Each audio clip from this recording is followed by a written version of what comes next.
Master Tavern Keeper's History of the Old World.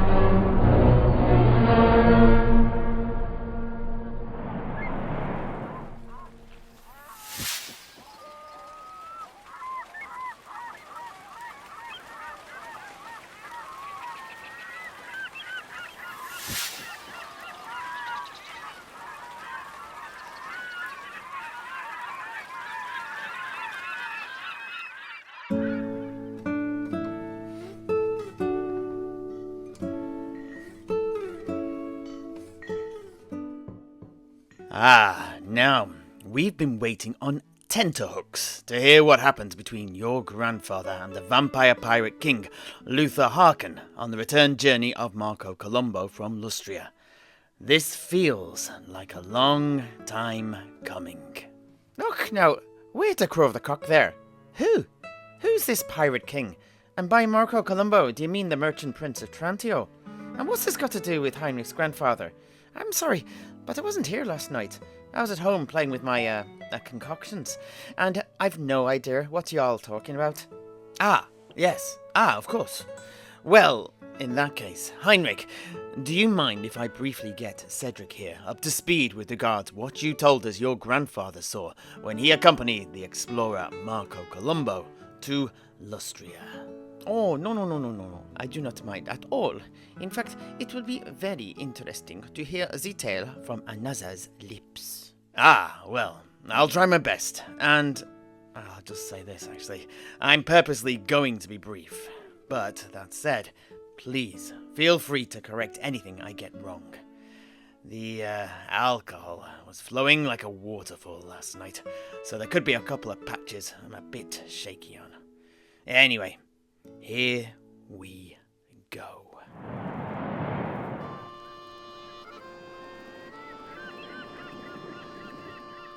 The Voyage of Marco Columbo. Well, to begin with, Heinrich's grandfather here was a sailor, a man of great skill and experience. He became friends with the future explorer and Prince of Trantio, Marco Columbo, after the pair got involved in a tavern brawl with some Norsemen up in Nordland somewhere. Oh, yeah, and that somewhere was the port of Norden. Yes, that was it. And this is where Marco obtained his map of Lustria too, wasn't it? Oh, yeah, that is correct, Master Tavern Keeper. It was this map with which he became obsessed with, and it drove him to the coast of Lustria. Yes, that was it. So, what happened next was, a number of years later, Marco Columbo was trying to finance an expedition to Lustria when he ran into Heinrich's grandfather once again. Oh, yeah, Frederick Lowen. Yes, he ran into Frederick Lowen once again, here in Tilea, and the two put together a crew and headed off to Lustria. On the way, they encountered a kraken, an enormous sea monster called Amanar, some Arabian wizards. They were also becalmed and almost had a mutiny. But despite all of this, they eventually reached the New World. Once in Lustria, they immediately sought to court the favor of the native lizardmen by making an offering of Skaven. Och! They sacrificed some Skaven. Where did they find them, then? They're hardly 10 a penny. At least under normal circumstances. Obviously, that said, we've got plenty more than we want here in Tobaro. But our current situation is far from the norm. Oh, yeah. This is true. But Sven Hammerhelm, myself, and the others are doing our best to thin out their numbers. Indeed you all are. And grateful we are for that, too. But anyway, Cedric, in answer to your question, Marco found the Ratmen in Miragliano. They brought them with them, and they didn't sacrifice them themselves. They simply chained them up on the beach to be dragged away and sacrificed by the lizardmen, which they duly were. Och, so did their libation, so to speak, work? I did indeed, and it facilitated Marco Columbo in gaining the lizardmen's trust and negotiating a deal with them in which he and his 3 ships and their crews would act as maritime enforcers for the lizardmen in exchange for a prince's ransom of pearls. Following the invasion and destruction of an invading army of Dark Elves, one of their first missions was to recover the precious artifacts that some of the surviving invaders had fled with. In this too, they were successful and handsomely rewarded. However, after this success, a full 2/3 of Marco's sailors mutinied, leaving Marco and Frederick for dead and absconding with all the treasure and munitions. Ugh, a bit of treasure soon brings out the worst in people. Anyhow, please continue. I totally agree. Anyway, Marco did not forsake his venture and instead got Frederick Lowen to refit his remaining ship and turn it into a pirate hunter. He then chased down a trio of Norse ships, defeating them all, although with more than little help from one of the Lizardmen skink priests. This success marked a turning point for Marco, and soon after the mutineers were dealt with by the Lizardmen and the treasure that they had stolen was returned to Colombo.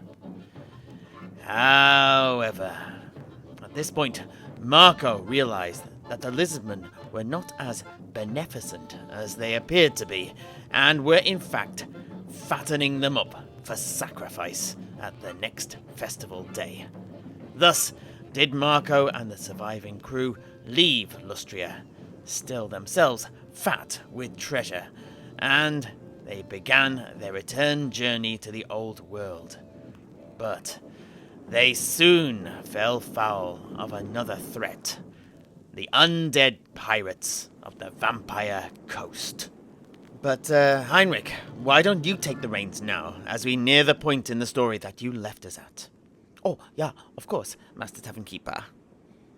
Sowieso, Marco's ship, the Pintolaga, set off in good weather, but they were soon waylaid by a storm.